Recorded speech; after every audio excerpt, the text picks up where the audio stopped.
Hello les amis. Ah non, je pensais que c'est comme ça. Hello les amis, je suis très contente de vous retrouver aujourd'hui avec une vidéo sur le corps de souffrance. Et si je vous en parle, c'est que je suis en plein dedans, parce que parce que là vous voyez, j'ai une belle chic et le mal de dents, ça fait super mal. Ça fait très longtemps que ça m'était pas arrivé. Et ça vient vraiment me chercher au plus profond. Au plus profond de ce corps de souffrance. Et ce corps de souffrance, il est évidemment issu des blessures, de l'enfant intérieur, de ce qu'on a vécu dans notre passé. Et on a tous un corps de souffrance. Et c'est hyper important de prendre conscience de la puissance, en fait, de ce corps de ce corps de souffrance, qui régulièrement revient au devant de la scène et nous empêche finalement d'être dans l'instant présent. Si je me concentre en fait sur mon mal de dents, j'ai même envie de dire que, sachant que j'ai un mal de dents, je peux presque être dans l'attente en fait du mal de dents pour m'empêcher d'être dans l'instant présent.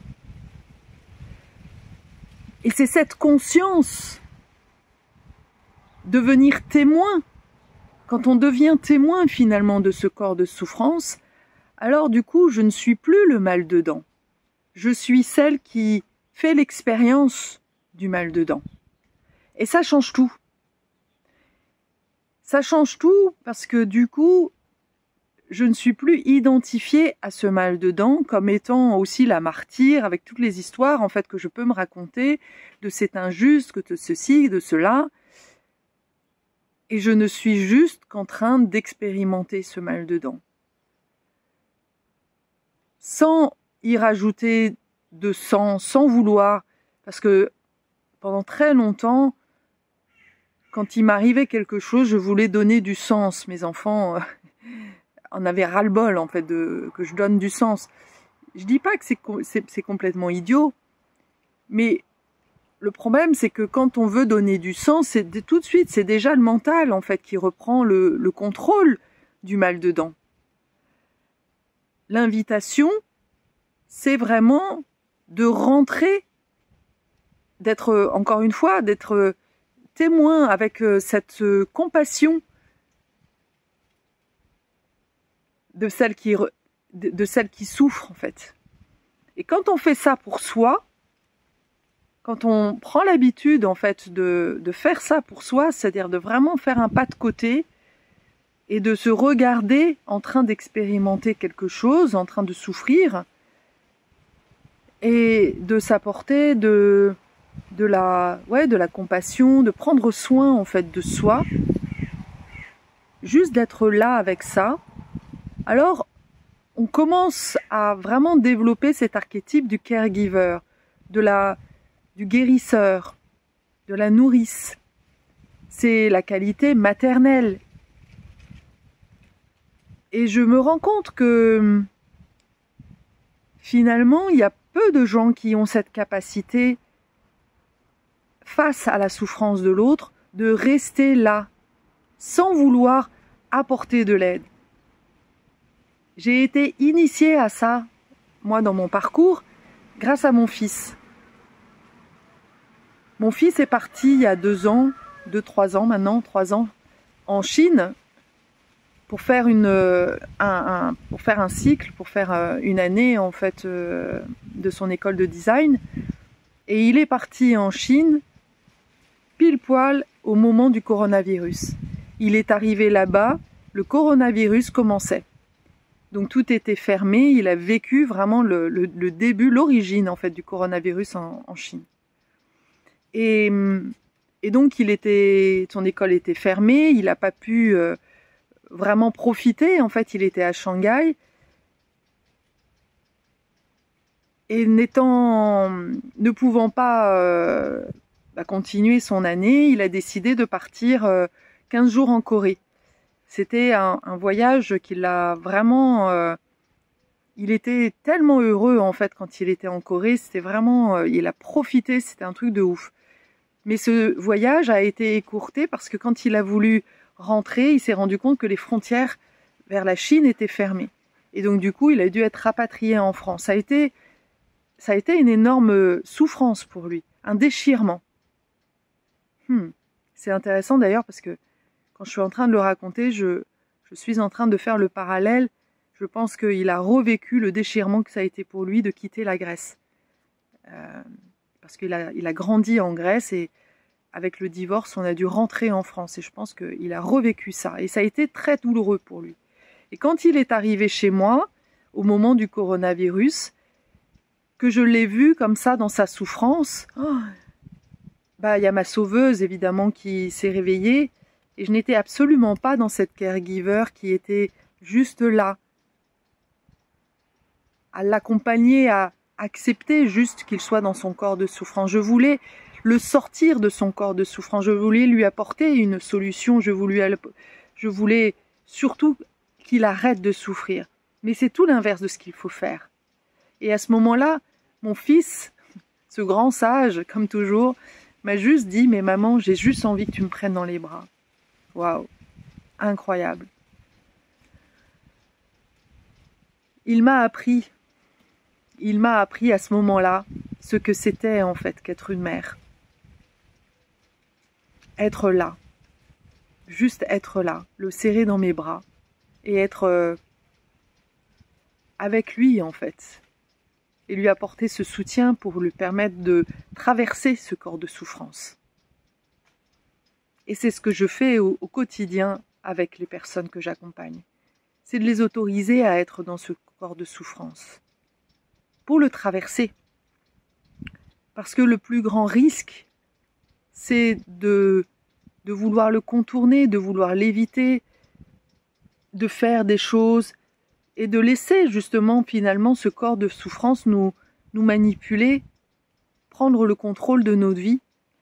Parce que quand on est dans cette souffrance, eh bien on veut éviter, encore une fois, cette souffrance et finalement on refuse les risques de la vie. On n'est plus vivant quand on s'interdit finalement de souffrir, quand on fait tout pour ne pas souffrir. Et je rencontre beaucoup de personnes qui sont dans cette illusion d'être dans la spiritualité, mais qui vivent cette spiritualité comme un échappatoire de l'instant présent et de ce qu'ils vivent dans l'instant présent. Et ils cherchent des solutions, et ils cherchent des réponses sur Internet. Et ils pensent, en faisant cela, être sur le chemin de la guérison. Mais ils sont juste en train de donner le pouvoir au mental. La seule voie possible est de rester là, consciente, témoin de ce corps de souffrance. Parce qu'à partir du moment où tu es témoin, consciente de ce corps de souffrance, à partir du moment où il y a de la conscience et où il y a le maître du cœur qui revient au centre, qui est ce guérisseur, alors le corps de souffrance se dissout. Parce que c'est notre enfant intérieur qui souffre et qui a besoin que tu deviennes cette mère intérieure qu'il lui a tant manqué pour le consoler, comme mon fils me l'a enseigné. C'est exactement ça que nous devons faire avec nous-mêmes, ou les uns avec les autres. Nous avons souvent, dans les familles ou dans le couple aussi, je me suis rendu compte que régulièrement, il y avait ce corps de souffrance qui cherchait à saboter le couple. Il a besoin de se manifester. « Oh, je suis là !» Quand tout va bien, tout va mal. Il faut que c'est tellement pas habituel que wow, le corps de souffrance se met en panique, mais moi je n'existe plus là. si tout va bien dans le couple, ce corps de souffrance a besoin d'être là. Il est comme un petit enfant paniqué à l'idée qu'on l'oublie. Et j'ai pris conscience de ça. Et là, waouh, ben je peux alors l'accueillir et ne pas et devenir ma propre guérisseuse, ne plus avoir à le mettre dans le couple et pour foutre le bordel dans le couple. Je prends soin de mon couple en prenant soin de mon corps de souffrance. Et ça, c'est une certitude que tant que nous n'avons pas réglé notre corps de souffrance, tant que nous ne savons pas accueillir notre corps de souffrance avec cette bienveillance, avec cette compassion, alors nous ne pouvons pas être prêts au couple sacré. Car il y a vraiment quelque chose de précieux dans l'accueil de ce corps de souffrance. Mais quand on est deux êtres souffrants qui se rencontrent, forcément, ces deux enfants qui se retrouvent devant la scène, voilà, guéris-moi, regarde-moi, occupe-toi de moi, regarde, dis-moi que je suis important, dis-moi que tu m'aimes, dis-moi. Et on devient des mendiants. Et on n'est plus dans la relation, on ne nourrit plus la relation, on est juste là à vouloir que l'autre nous nourrisse.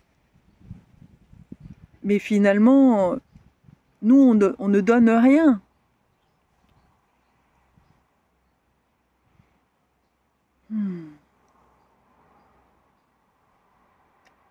Et cette semaine,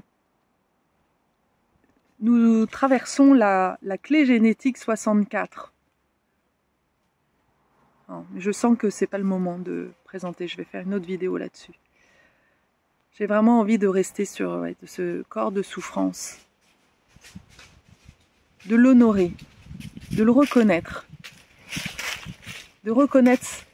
oui, la victime en nous. La victime en nous a besoin d'être reconnue.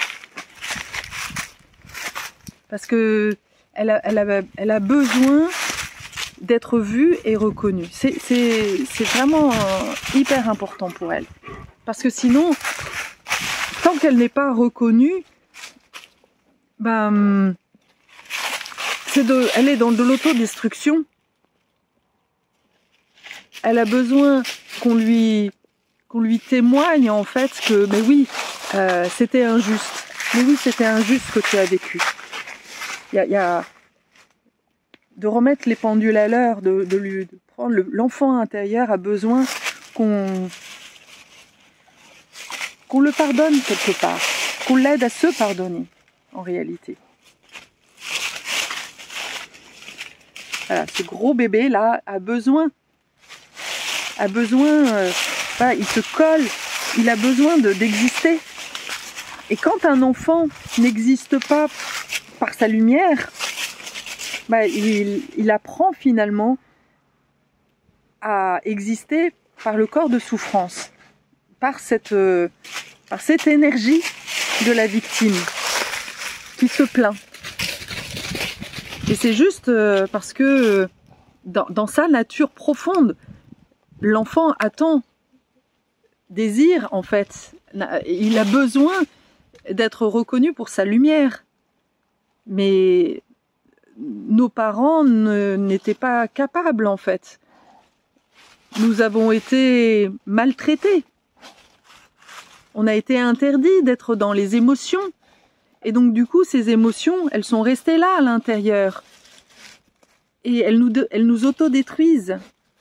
Il est là le corps de souffrance. C'est toute la part, toutes les émotions que tu as dû garder à l'intérieur de toi, qu'on t'a empêché d'exprimer enfant. Et qu'il est vraiment important aujourd'hui de sortir, d'exprimer. Que ce soit voilà, par des cris, que ce soit par l'art, que ce soit... Il y a plein de manières en fait d'aller exprimer ce corps de souffrance. Mais c'est important de sortir cette énergie qui s'est collée à l'intérieur de toi. Et qui du coup on finit par croire qu'elles te définissent. Elles cherchent à te faire croire qu'elles te définissent. Mais c'est faux. Tu es joie, tu es amour. Notre essence est d'être joie et amour. Mais parfois, il y a un moment dans notre vie où on n'y arrive plus en fait. Et ce moment-là est précieux. C'est le moment de l'éveil. C'est le moment où on nous demande vraiment d'aller dans ce corps de souffrance pour aller chercher justement et réveiller cette part de lumière. Mais on ne peut pas atteindre la lumière sans passer par juste être témoin de ce corps de souffrance et le reconnaître. Oui, oui, je vois que c'est là. Et je vois aussi beaucoup de personnes qui justement sont là, sont tellement en quête en fait de cette reconnaissance de ce corps de souffrance qu'ils en deviennent des abuseurs et qui vont, c'est des personnes, il y a certaines personnes qui viennent me voir et qui ne comprennent pas par exemple qu'une séance est 1 heure et après elles commencent à m'envahir sur les réseaux, à me poser des questions sur WhatsApp. J'adore accompagner les gens, mais c'est important pour moi à un moment donné aussi de poser des limites pour amener l'autre à prendre soin de son corps de souffrance. Parce que la relation thérapeutique peut être un échappatoire là aussi au corps de souffrance. Je ne suis pas un déversoir du corps de souffrance. Je suis là pour t'aider à accueillir et à accueillir ta part de ton corps de souffrance et à le transmuter. Mais je ne suis pas là pour prendre ton fardeau. Et personne n'est là pour prendre ton fardeau. Et dans un couple, c'est ce qui se passe souvent. On voudrait que l'autre porte notre fardeau. Sauf que le couple ne fonctionne pas quand on fonctionne comme ça. Il faut d'abord avoir vidé suffisamment son fardeau pour pouvoir être dans le couple. Être conscient qu'on a encore un fardeau qui parfois demande à s'exprimer, mais ne pas le laisser saboter le couple.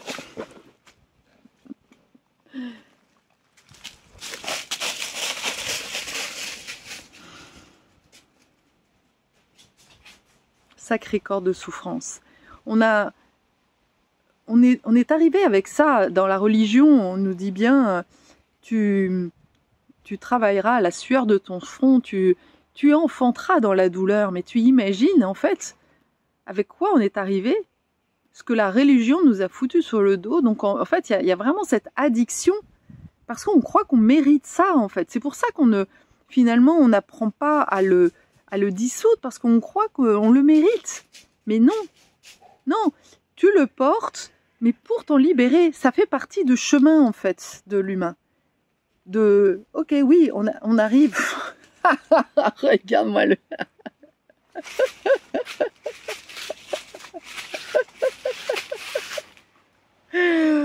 Voilà, alors ça c'est la diversion. Arès, champion du monde pour sortir du corps de souffrance et aller dans la joie. Et oui, l'enfant libre, il est joie, il est curieux et il n'est pas du tout corps de souffrance, tu vois. Il est juste en train de... Lui, il est vraiment dans l'instant présent. Il profite et il voit chaque chose comme une occasion de s'amuser. C'est ça d'être humain. C'est ça être humain. Quand on n'est pas ça, c'est que ce corps de souffrance est en train de te manipuler. Donc, travaillons, acceptons nos corps de souffrance pour retrouver en fait cet état d'être dans cette innocence profonde. Voilà, à bientôt!